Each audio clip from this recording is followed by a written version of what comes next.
This is the last half hour of 2014 by Travis and Christian of Heavy Metal Bro Time. And Squatch News. And Squatch News. Reporting live from my bedroom with this Squatch News special on the film Fireplace. Beautiful. So basically this is our first time watching this film.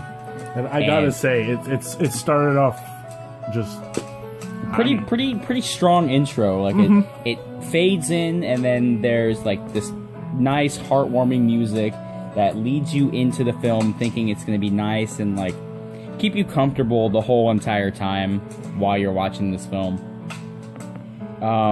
Critics gave it a rating of, what was it, like 9 out of 10 stars? Yeah. Or something like that. But,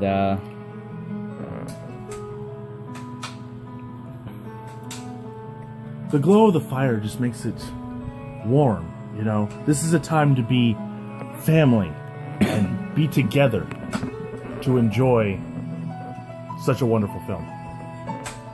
like, I can't think of spending 2014, or the last half hour of 2014, any other way besides right here in front of this nice warm fireplace that's virtual, by the way. Like like I can almost feel the warmth coming off of the screen. Like seriously, you can touch the fire, but you won't get burned. That's what's amazing about it. You get the warm, cozy feeling of a wood fireplace without the lethal side effects. And you're not breathing any of the like harmful smoke or... No, nothing. It's just... And it's like we have a whole orchestra or some guy behind us on a piano playing music for us. Stevie Wonder's just going apeshit on this. Yeah. Because we hired Stevie Wonder for the last half of 2014. Last half hour of 2014 to play in Christian's bedroom. For this specific You can't commentary. see it right now. I don't want to move the camera, but he's right behind me with one of those Play School keyboards, just fucking going at it. I mean, beautiful. Yeah, it's... Oh, God. Stevie Wonder can finally see this music and this, like, fireplace. See. Like, he can see it. Like, it's just... It's such a great movie that even Stevie Wonder can see this movie.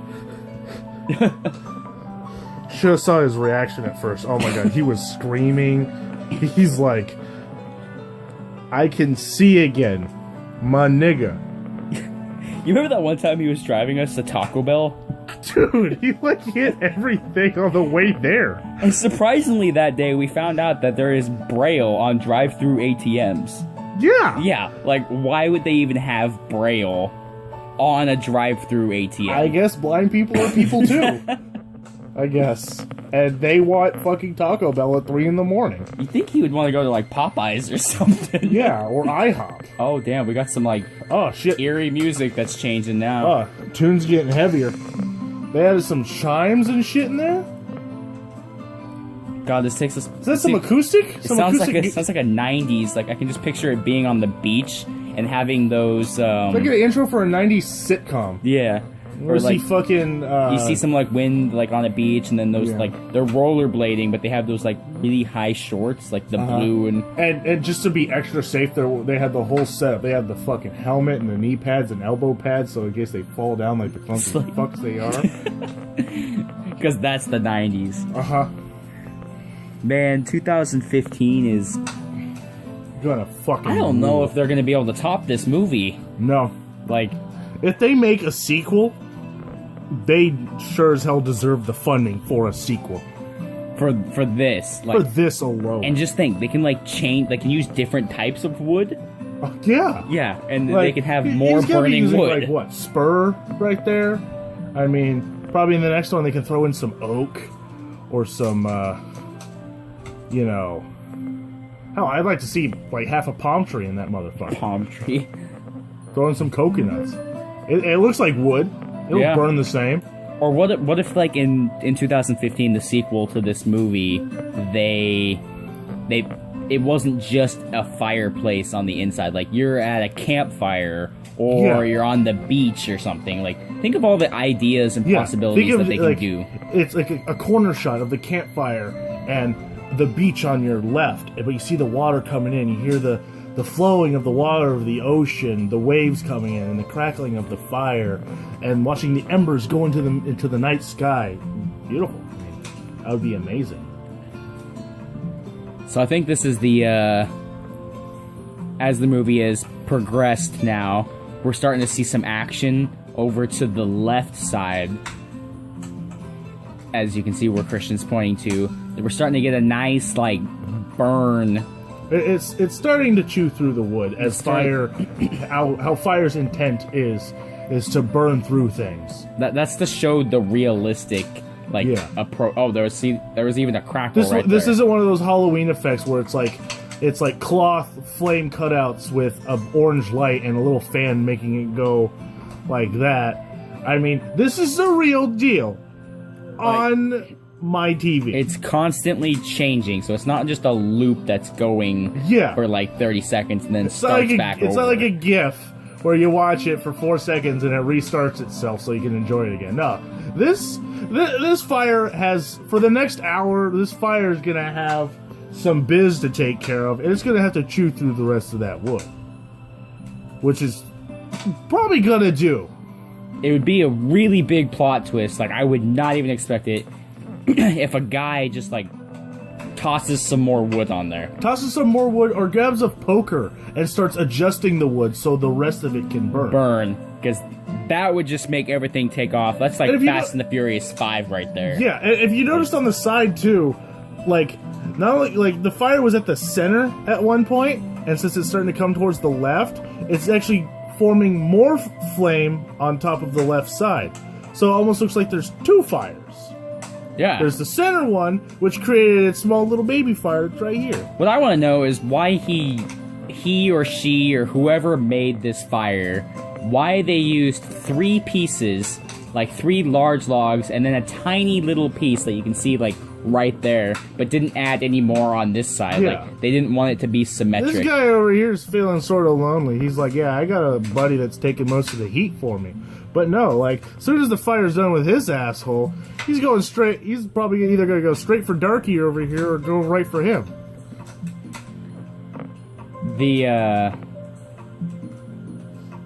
I'm trying to, like, imagine how this film would end. Like, how do you think it's gonna end, Christian? Like, it's gonna probably play off some somber music, kind of to calm the mood. It's getting more fast, a little more aggressive at this period now. We're not even, 10 minutes in? No, probably like 8 minutes or so. Yeah, and I bet you it's a 60-minute feature. And so, but we're only doing commentary for a half hour, because that's our max until midnight. Or so. And this is merely a taste of what we can give you for such an amazing film in such a short amount of time.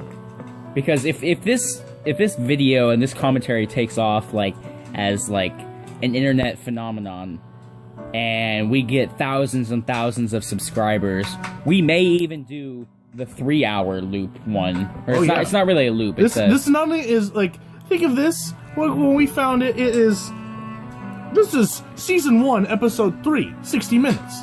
Yeah, so we're starting a little bit later. 2 more episodes before this one. Like, we could do a marathon of this and do commentary if there's a high enough demand for this commentary. We're hoping there's a high enough demand. Yeah, because Heavy Metal Bro Time is going to take off eventually. Like, there's only one video up right now on our YouTube channel, and that is of George Martin doing a striptease to John Yelland of Dysphoria. And John, if you ever watch this, that's the video that started it all off for us. we've obviously had like an album for Heavy Metal Wartime for like a year or two now, but we've never like actually done anything with it. It's just like whenever we hang out, we make like pictures and whatnot. Take pictures just to share the moments. And but this is our first commentary ever. Out of all of the movies on this earth that we could do a commentary for, we chose to spend the last half hour of 2014 with this film right here. Absolutely wonderful. But yeah, going back to how you think it's going to end, I think it's going to be like a Game of Thrones kind of ending. Because obviously Game of Thrones is one of my favorite TV shows right now. So I think Stevie Wonder is going to be back there playing, you know, like a wedding song or something, and then he's just going to get stabbed in the neck. Like... Yeah, like Red Wedding kind of thing, you know, and like, then our music stops. Yeah, some random person signed on. Then our music will stop, and then we'll be like, well, what the hell? And we'll look back, and then there's all of a sudden a murderer here with us, and, He blinds Stevie Wonder, so he can't pick up the phone and call the police. But thank God there's that little bump thingy on the 5 key, so he can figure out the other numbers around it. Yeah. And I'm gonna go with, I don't really know who is gonna do it, but whoever does, I think they're gonna use a fire poker, and they're gonna shove it in Stevie Wonder's ear. So he can't hear them coming either.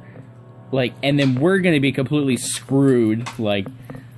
I don't know about you, but I have my, my machete pizza skewer over here. Oh yeah, and in a little previous short video that we recorded before actually making this one, Christian had used his used his machete for like a instead of roasting marshmallows, he skewered the pizza slices that we still had and tried to cook them over this fire.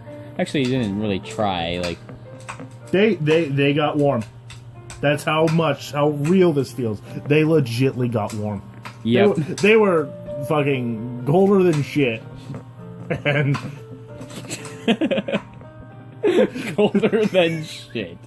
I mean, it's like, what, 30-some-odd degrees out right now here in Portland? So, like, fucking, you could literally just take a shit on your front porch. It will freeze overnight. And, like, you could use it to bludgeon someone to death. Are you gonna have Stevie Wonder, like, play music to that as well? Like, they're literally gonna get beat to shit.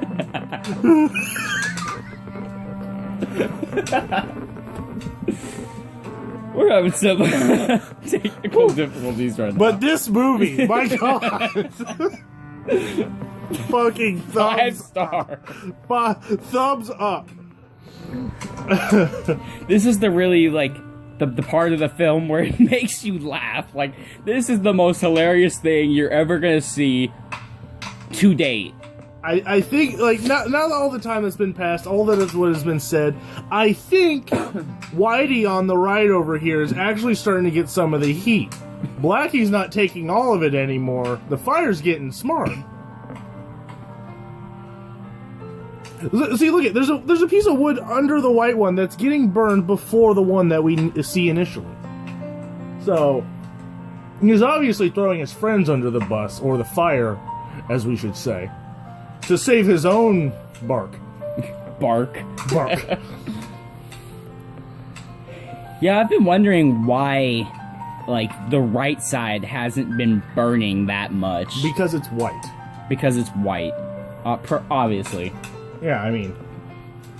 So this is like the white side of town, and that's like, you know, the black side of town. It was like that Disney special when you wrote in like the early 2000s, where it was like a town separated by a white line. Black's on one side, white's on the other. Then everyone's all happy, and the line goes away, and everyone sees that racism is bad, and they're all friends all of a sudden. Did this happen where you grew up? Yes. Like, was there a chalk line that like divided your town? No, it was a Disney special. Oh, okay. Even Disney knew not to be racist, even though Walt Disney himself hated the Jews. Yeah, I mean, we're clearly not racist because If we you've have... seen that Family Guy skit where it shows him being unfrozen and asking the scientist if the Jews are gone yet, and the scientist says no, and he tells him to put him back in, that's a clear sign he's sort of a racist towards Jews. Yeah. I think Stevie Wonder is kind of slowed down a little bit at this point in the film, so I think because it's kind of a more of a sad tone that's going on right now. I think it's because the left side is dying. Like, it's a more of a, like... There's tragicness in this heartwarming story. There's also tragedy. The left side is getting just destroyed by the flame, while the whites prosper. Yeah, so, like... Oh, now... this is like some slow jazz porno shit. So this is the part of the movie where it's like, it's to get into the romantic shit. This wood is getting hot, hot, hot. And it's crackling, it's burning, it's changing colors. Sizzling. Like, fucking... This wood is getting action. Or like... the music... Like, turn on that beeper and back that ass up right here. This is like also almost like a Baywatch kind of thing going on. I mean, if Wood can wear a swimsuit and somehow find the ability to run or jog, burning Wood, it would be like bouncing, and just in the most erotic way possible. Like, can you imagine instead of David Hasselhoff running down the beach? And his bits and pieces bouncing in his Speedo. Don't imagine that part. Imagine that part. Imagine burning wood running down the beach, on fire, sizzling, drawing the eye to everybody. Like, you're gonna be wondering why this wood is running down the beach, but you don't have enough time to question how the fuck is it running? It's a piece of wood that's on fire. Who knows? It's just that magical. Maybe it's either magical or maybe it was like it got superpowers. So maybe this movie is also a sci-fi or like a fantasy. Like, what if this is like one of Xavier's students? Woodman, okay. He's gotta come up with a better name than that. Burning Woodman. A burning Woodman. Dr. Wood. Dr. Wood. Sounds like a porn name. Dr. Wood is here to see you. To ask you about that burning feeling that you're having. Oh, now we got some, like... This is, like, the dramatic scene where he's, like the guy's outside the window and the girl's on the inside and, like, they had a breakup, like... Or it also kind of sounds like the scene in Titanic where Leonardo DiCaprio and What's-Her-Face are just boning in the car. Like passionate lovemaking music or passionate wood burning music. Speaking of wood, you think he could have shared the door? Exactly. Like, fucking 10 tons of fun had to just hog the whole goddamn thing. 10 tons of fun. Leonardo DiCaprio, like, she literally took "I'm the king of the world" but changed it to "queen" and "I'm the queen of the door." The door. So drown, asshole. It's like on Bruce Almighty, where he's the old lady. The old lady. What did he say? He's like, so why exactly did you drop the heart of the ocean off the side, off the side, off the end off the back of the boat at the end of the Titanic? And then he asked you, there's enough room for two on that on the door, on the wood or whatever. Yeah, now you can see that it's like the left side is starting to burn faster. The top one on this side, he's starting to look like an Ethiopian. He's getting skinny. He's getting skinny and even extra black. Extra black. Yeah, if Stevie Wonder could hear right now, because he had the pokers in his ear, and it might not sound like it, but I stopped the guy. He's dead right now. The cops haven't arrived yet. Typical. Am I right?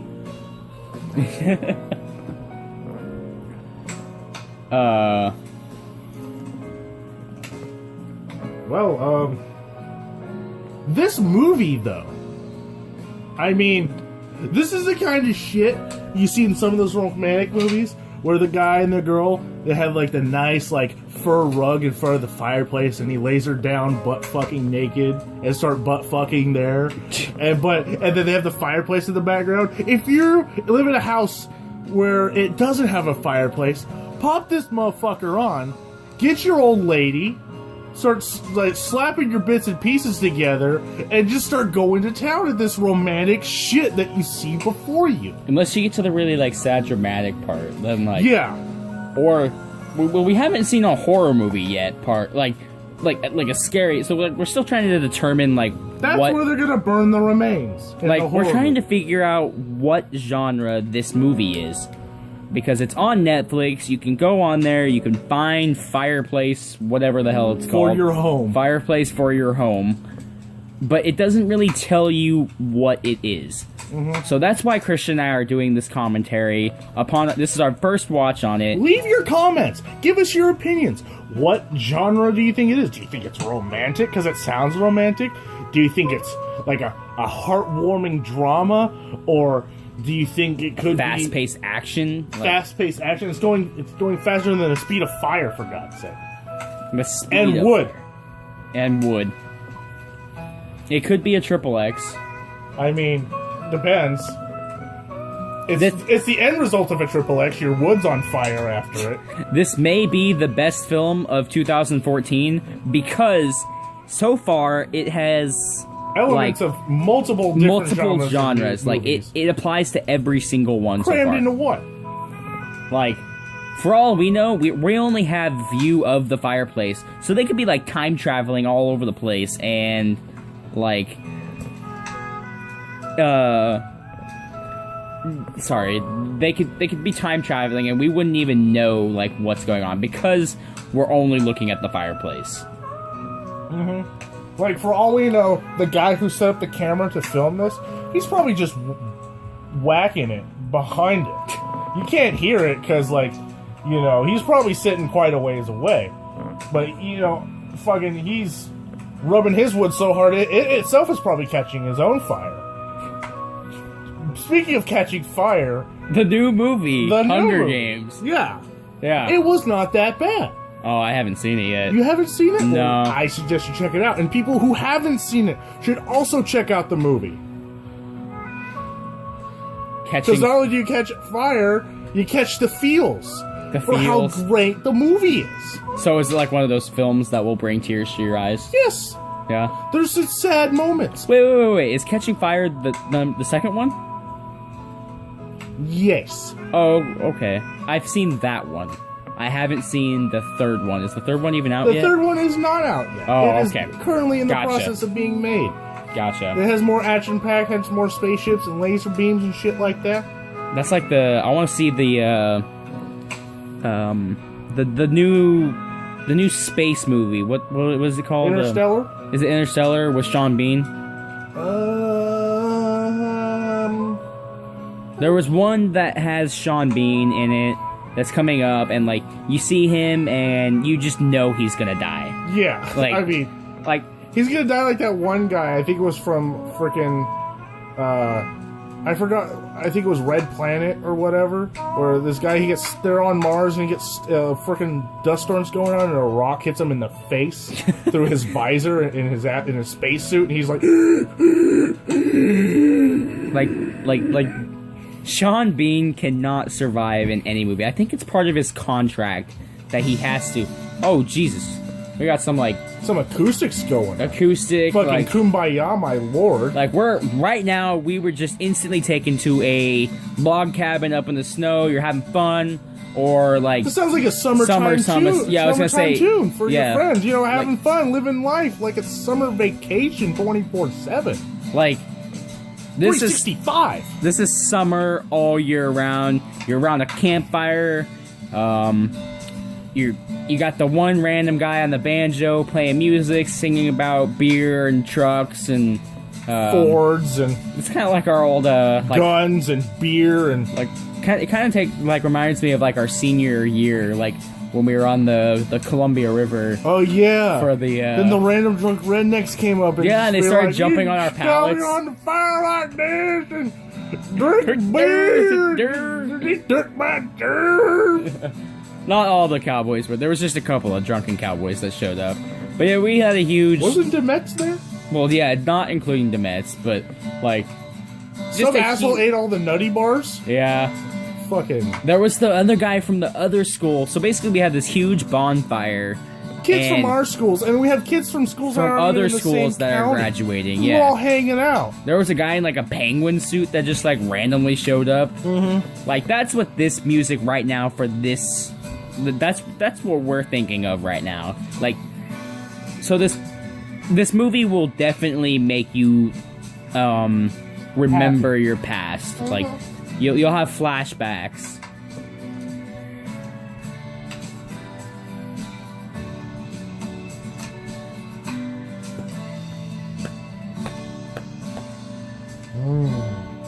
Also, if you really think about it, one of the best soundtracks for a film of 2014. Such a wide diversity of them. Yeah, I mean, like... They have the happy-go-lucky tunes. They had the somber romantic ones. The kind of sad, depressing ones. They even had just a simple, just a normal, calm mood ones. Just to set the mood one. Yeah.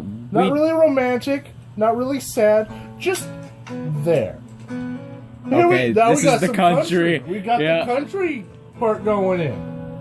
Yeah. This is like a Dukes of Hazzard kind of feel right now. Dukes of Hazzard holiday special shit right here. Yep. So yeah, I definitely agree. Like one of the best soundtracks of 2014 is in this film right here. And yeah, as you can, the fire has definitely picked up more now. Oh, it's starting to get to Whitey. Yep. Yeah, it's starting to get to Whitey. Got some nice tunes. Good tunes, good movie, good friends. Yep, because that's what life's pretty much all about. That's definitely what heavy metal bro time is about. That should be our slogan. Like, or... Good tunes, good friends, good times. Yep. Let the good times commence. Roll. And, like, part of this song right now, you can kind of hear, like... There's a little bit of a piano, so I think Stevie's still with us. I think he's still back there playing. He's kicking something. I don't know. He requested some popcorn a little while ago, but we've been too busy. So I threw it at the TV, but it just wasn't doing it. Popcorn chicken. Popcorn chicken. Chicken. Pop eyes. Chicken. Popeyes. Pop eyes, even though Stevie Wonder doesn't have it. You remember that one time where you were roasting a marshmallow and you went to like move it over and it was on fire and it flung and hit that one guy in the face? Oh yeah, and he was like, yeah, it like caused this huge like burn. Think of like from like the center of his forehead, a little bit above his eyebrows, down to his upper lip. Just this fat like welt, and now he's like scarred forever. Yeah, we haven't seen him in a couple of years because the welt was like all fat and swollen and sagged a little. If you painted his face blue, he kind of looks like Squidward. Squidward. And it even made it made him even sound nasally because it covered his nose. So he's like,